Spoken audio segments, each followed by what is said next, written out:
নমস্কাৰ বন্ধুসকল, আপুনি শুনিছে যে সেন্সাস 2027ৰ বাবে আধাৰ কাৰ্ড বাধ্যতামূলক। আকৌ কোনোবাই কৈছে ভোটাৰ আইডি নাথাকিলে নাম অন্তৰ্ভুক্ত নহ'ব। সামাজিক মাধ্যমত এনেধৰণৰ বহু খবৰ ভাইৰেল হৈছে। কিন্তু এইবোৰ সঁচানে? চৰকাৰে সেন্সাস 2027ৰ বাবে কি কি নিয়ম আনিছে? কোন কোন তথ্য দিব লাগিব? ডকুমেণ্ট কি কি দেখুৱাব লাগিব বা কি কি ডকুমেণ্টৰ প্ৰয়োজন হ'ব? আৰু অসমত সেন্সাস কেতিয়াৰ পৰা আৰম্ভ হ'ব?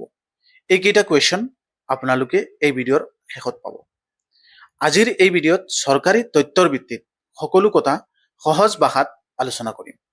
সেয়েহে ভিডিঅ'টো শেষলৈকে চাব। নমস্কাৰ প্ৰিয় ভিউৱাৰ্ছসকল, আজি আপোনালোক সকলোৰ কাৰণে এটা ইম্পৰ্টেণ্ট আৰু গুৰুত্বপূৰ্ণ ভিডিঅ'।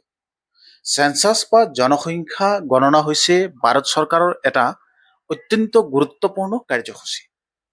দেশত কিমান মানুহ আছে, কিমান ঘৰ আছে, শিক্ষাৰ অৱস্থা কেনে, কিমান লোক কৰ্মৰত, কিমান লোক গাঁৱত বাস কৰে, চহৰত বাস কৰে, এই সকলো তথ্য সেন্সাসৰ জৰিয়তে সংগ্ৰহ কৰা হয়। এই তথ্যৰ ওপৰত ভিত্তি কৰিয়েই চৰকাৰে নতুন আঁচনি, বিদ্যালয়, চিকিৎসালয়, ৰাস্তা ঘাট, বিভিন্ন উন্নয়নমূলক প্ৰকল্পৰ পৰিকল্পনা কৰে। সেইবাবে সেন্সাস কেৱল সংখ্যা গণনা নহয়, ই দেশৰ ভৱিষ্যত উন্নয়নৰ ভিত্তি। গতিকে আমি সকলোৱে অংশগ্ৰহণ কৰিব লাগে। 2027ৰ সেন্সাস কিয় বিশেষ গুৰুত্বপূৰ্ণ? এইবাৰৰ সেন্সাস 2027 কেইবাটাও দিশত বিশেষ গুৰুত্বপূৰ্ণ। প্ৰথমবাৰৰ বাবে বৃহৎ পৰিসৰৰ ডিজিটেল টেকনলজি ব্যৱহাৰ কৰা হ'ব। আগতে ইনুমাৰেটৰসকলে কাগজত তথ্য লিখি সংগ্ৰহ কৰিছিল, কিন্তু এইবাৰ মোবাইল এপছ আৰু ডিজিটেল ছিষ্টেম ব্যৱহাৰ কৰা হ'ব। ইয়াৰ ফলত তথ্য সংগ্ৰহ অধিক দ্ৰুত আৰু স্বচ্ছ হ'ব। আৰু এটা বিশেষ বিষয় হ'ল সেল্ফ ইনুমেৰেশ্যন, অৰ্থাৎ কিছুমান ক্ষেত্ৰত নাগৰিকে নিজেই অনলাইন নিজৰ তথ্য পূৰণ কৰিব পাৰিব, মানে সেন্সাসৰ যিখিনি ডাটা আছে সেইখিনি অনলাইন নিজে কৰিব পাৰিব। এই ব্যৱস্থা ভাৰতৰ সেন্সাসৰ ইতিহাসত এক গুৰুত্বপূৰ্ণ পদক্ষেপ বুলি আমি ধাৰণা কৰিব লাগিব। আটাইতকৈ ডাঙৰ প্ৰশ্ন, ডকুমেণ্ট কি কি লাগিব বা ডকুমেণ্ট লাগিব নেকি? এতিয়া আহক আটাইতকৈ গুৰুত্বপূৰ্ণ বিষয়টোলৈ। বহুতে ভাবিছে যে সেন্সাস 2027ৰ বাবে Aadhaar card, PAN card, voter ID বাধ্যতামূলক। কিন্তু চৰকাৰৰ স্পষ্ট বক্তব্য কি এই বিষয় লৈ পেলাই? চৰকাৰে কি কৈছে? সেন্সাস ইনুমেৰেশ্যনৰ সময়ত কোনো বাধ্যতামূলক ডকুমেণ্টৰ প্ৰয়োজন নহয় আৰু দেখুৱাবও নালাগে, একো কৰিব নালাগে। ইনুমাৰেটৰৰ আপোনাৰ পৰা তথ্য সুধিব আৰু আপুনি দিয়া তথ্যৰ ভিত্তিত তথ্য সংগ্ৰহ কৰা হ'ব।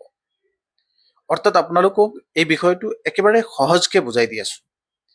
আধাৰ কাৰ্ড নাথাকিলেও সেন্সাস হ'ব, পেন কাৰ্ড নাথাকিলেও সেন্সাস হ'ব, ভোটাৰ আইডি কাৰ্ডখনত যদি আপোনাৰ হাতত নাথাকে তথাপিও আপোনাৰ সেন্সাস হ'ব, সেন্সাসৰ কাৰণে ৰখি নাথাকে। কিন্তু সামাজিক মাধ্যমত ভাইৰেল হোৱা বহু দাবী সম্পূৰ্ণ সঠিক নহ'বও পাৰে, যিখিনি আপোনালোক সকলোৱে পৰৱৰ্তী সময়ত অট'মেটিকলি বুজি পাব। বন্ধুসকল, সদায় চৰকাৰী তথ্যৰ ওপৰত বিশ্বাস কৰিব লাগে। চৰকাৰী যিবিলাক খবৰ আহে সেইবিলাক আমি শুনিব লাগে। তথাপিও কোনবোৰ তথ্য ওচৰত ৰাখিব পাৰে, যিখিনি আমাৰ হাতত সকলোৰে হাতত আছে। ডকুমেণ্টৰ ক্ষেত্ৰত কৈ আছো। যদি ডকুমেণ্ট বাধ্যতামূলক নহয় তথাপিও সঠিক তথ্য দিবলৈ আপোনালোকে কিছুমান নথিপত্ৰ ওচৰত ৰাখিব পাৰে, যিখিনি আপোনালোকৰ সকলোৰে আছে। 95%, 98% মানুহৰে আছে।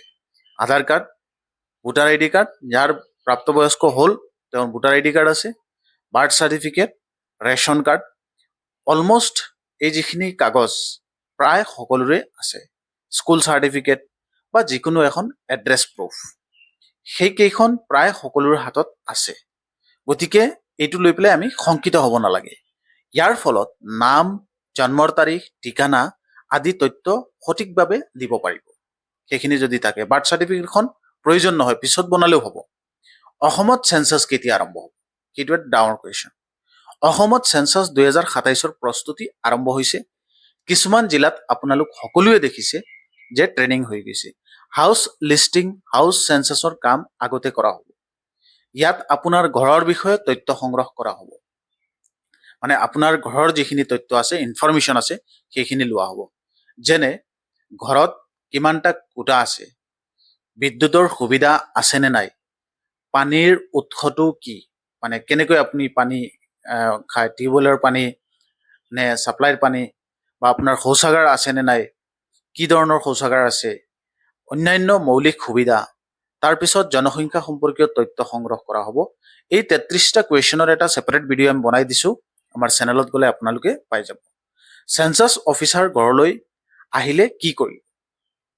যদি চেঞ্চাছ অফিচাৰ আপোনাৰ ঘৰলৈ আহে তেতিয়া আপুনি কি কৰিব লাগিব? সঠিক তথ্য আপুনি দিব লাগিব, ইনফৰমেশ্যনখিনি লুকাব নালাগে, ভুল তথ্য নিদিব, কোনো ধৰণৰ অনৈতিক যিবিলাক ইনফৰমেশ্যন আছে, যিবিলাকে ফেক লুকাই ৰাখে, সেইবিলাক বিশ্বাস নকৰিব, তথ্য গোপন নকৰিব। ইয়াত আপোনালোকক টেক্সেও আহি নধৰে, একো নাই, এইবিলাক আপোনালোকে দেখিছেই। মনত ৰাখিবলগীয়া এটা কথা, চেঞ্চাছৰ তথ্য গোপনীয়ভাৱে সংৰক্ষণ কৰা হয়।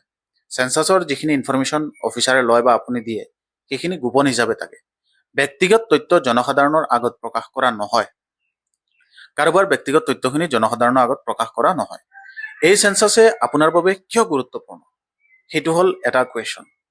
বন্ধুসকল, চেঞ্চাছ কেৱল চৰকাৰৰ কাম নহয়, ই আমাৰ অধিকাৰ, আমাৰ উন্নয়ন আৰু আমাৰ ভৱিষ্যতৰ সৈতে জড়িত এক ইম্পৰ্টেণ্ট ব্যৱস্থা।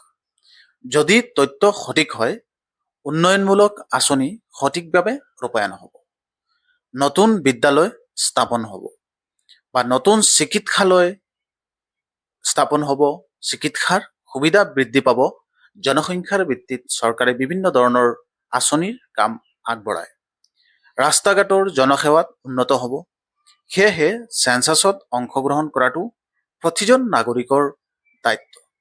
আমি সকলোৱে অংশগ্ৰহণ কৰিব লাগে চেঞ্চাছত।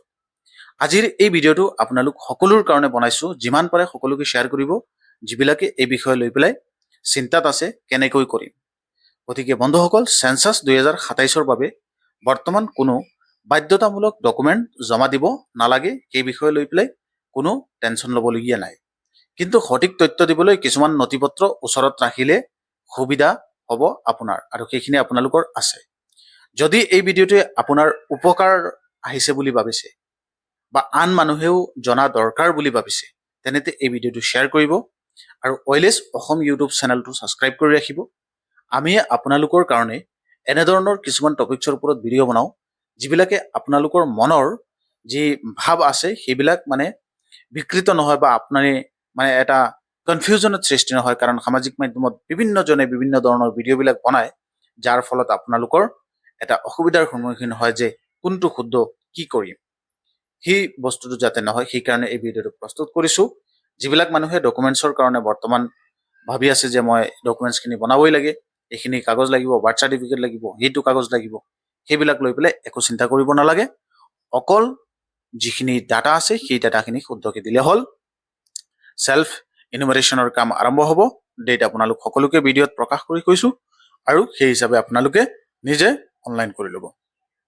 আৰু ইয়াৰ উপৰঞ্চিও এই যিখিনি ডিছকাশ্যন আপোনালোক সকলোৰে আগত কৰিলোঁ, যদি কিবা বাকী থাকি গ'ল, আপুনি কিবা জানিবলগীয়া আছে, বুজি পোৱা নাই, এনি ডাউট কিবা যদি হৈছে, ভিডিঅ'ৰ তলত কমেণ্ট ড্ৰপ কৰিব, আৰু সেই কমেণ্টৰ ৰিপ্লাই আমি শ্বৰ্টছ ভিডিঅ'ত আপোনালোকৰ নাম লৈ পেলাই দিম, যাতে আপোনালোকে বুজি পায় আৰু আন ভিউৱাৰ্ছসকলৰ কাৰণে সুবিধা হয়।